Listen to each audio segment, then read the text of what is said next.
మరి విఘ్నేశ్వరుడు పార్వతీదేవి యొక్క కుమారుడు కనుక శ్రీ మహావిష్ణువుకి మేనల్లుడు అవుతాడు. మేనమామల ముద్దు మేలైన ముద్దు. ఓసారి ఎందుకో వైకుంఠానికి తీసుకెళ్లాడు, మేనల్లుడు కదూ సంతోషంగా తీసుకెళ్లి అక్కడ సుదర్శన చక్రం పెట్టుకున్నాడు.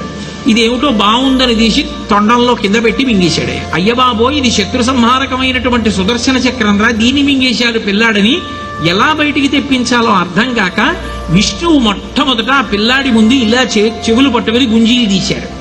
గుంజీలు తీస్తే మామయ్య అదేమిటి అంత విచిత్రంగా కిందకి మీదకి ఊగుతున్నామని పడిపడి పకపకా నవ్వాడు. ఆ నవ్వడంలో పొలమారి లోపల ఉన్న సుదర్శన చక్రాన్ని పైకి కక్కాడు. పైకి కక్కడానికి విష్ణువుకి సాధనంగా ఆనాడు గుంజీలు తీశాడు కనుక ఎవరు గుంజీలు తీస్తారో వాళ్ళని చూసి సంతోషించి అనుగ్రహిస్తూ ఉంటాడు.